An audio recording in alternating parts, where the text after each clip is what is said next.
नमस्ते बच्चों, आज हम 7वीं कक्षा की बंदर का धंधा यह कविता का अध्ययन करने वाले हैं। यह कविता श्री नरेंद्र गोयल जी ने लिखी हुई है।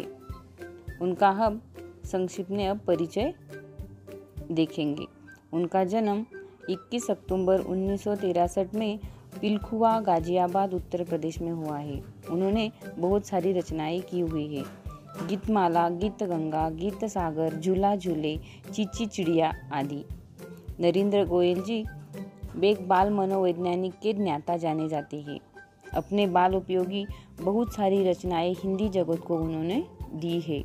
प्रस्तुत कविता में कवि ने वन औषधियों द्वारा होने वाले पारंपरिक उपचारों, उसके प्रभावों पर हास्य के माध्यम से प्रकाश डाला है।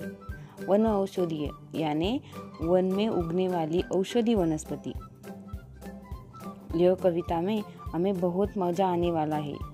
यह कविता में एक बंदर है, वो यहाँ पे डॉक्टर है।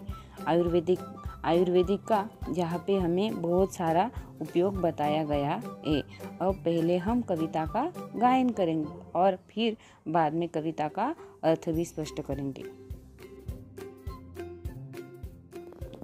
हाथ लगा बंदर के एक दिन टूटा फूटा आला, जट बंदर ने पेड़ के नीचे कुर्सी में जल डाला। भालू आकर बोला मुझको खांसी और जुकाम। बंदर बोला तुलसी पत्ते पीपल की जड़ थाम। पानी में तुम इन्हें उबालो, सुबह शाम को लेना। खांसी जब छू मंतर होए फीस तभी तुम देना। बिल्ली बोली मुझको आया 104 बुखार। मैं शिकार पर कैसे जाऊं, जल्दी इसे उतार। बंदर बोला रिसगी लो 3 बार तुम पीना। कल से ही तुम डांस करोगी इना मीना डीना। तभी लोमड़ी आकर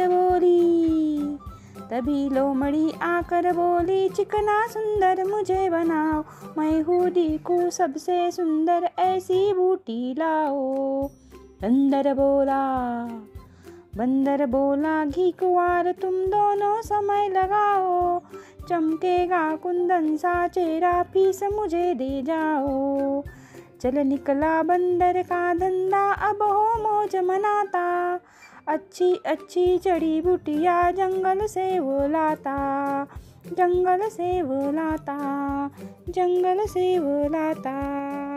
बच्चों, अभी हमने कविता का गायन किया। अभी हम कविता में आए हुए बंदर, बिल्ली, भालू और लोमड़ी के आपस में क्या क्या संवाद हुए वो हम अभी विस्तृत रूप से देखेंगे। जंगल में बरगद के पेड़ के नीचे मेज और कुर्सी लगाए हुए डॉक्टर बंदर बैठे हैं। उनके हाथ में आला है, आला यानी टेलीस्कोप। तभी अस्पताल में भालू आता है और भालू बोलता है, मुझे कल से खांसी ने परेशान कर रखा है। जुकाम की वजह से नाक भी बंद है।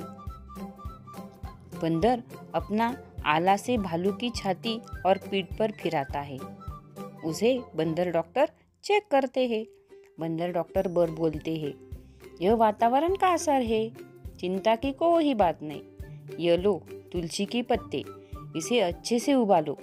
इस तरह बने रस को ठंडा कर दो और 2-2 चम्मच दिन में 2 बार पियो, तुरंत आराम हो जाएगा।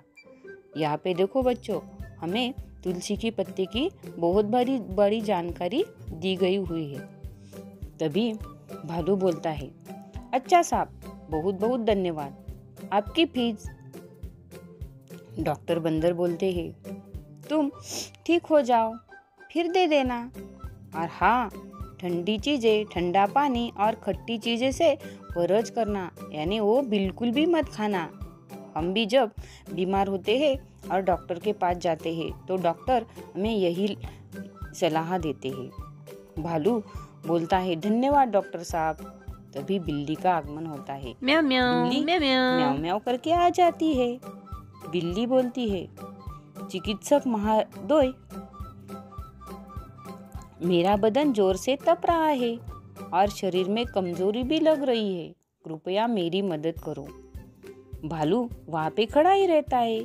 वो आले से निरीक्षण करता है। वो डॉक्टर का टेलीस्कोप पहन लेता है और वो बिल्ली को चेक करता है और वो देखता है तुम्हें तो 104 बुखार है, जरूर कल तुम पानी में भीगी होगी।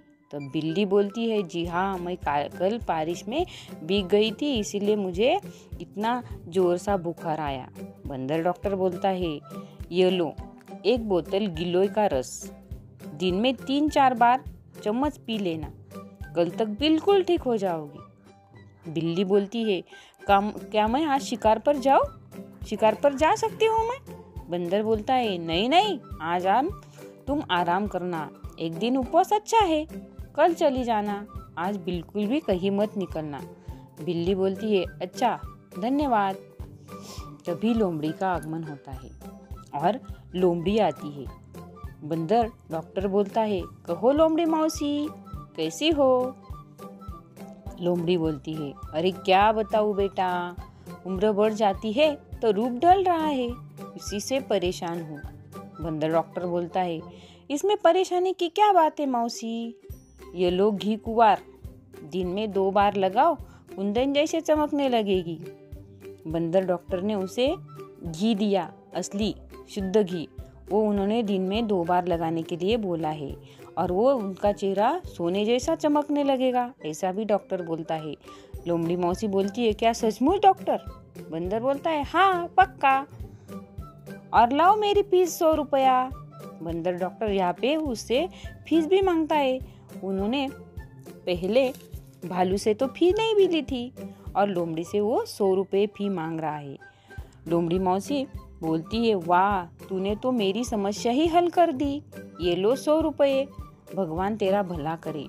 बंदर भी खुश होकर घर से जंगल की ओर निकल पड़ता है और अच्छी अच्छी जड़ी बूटियां वो जंगल से ढूंढकर अपने मरीजों को लाता है। बच्चों, अभी हमने बंदर का धंधा यह कविता का गायन और स्पष्टीकरण देखा। अभी आपको कविता अच्छे से कंठस्थ करनी है और कविता में आए हुए कठिन शब्द, लययुक्त शब्द और विरुद्धार्थी शब्द अपने स्वाध्याय के वही में लिखने हैं। शुक्रिया बच्चों।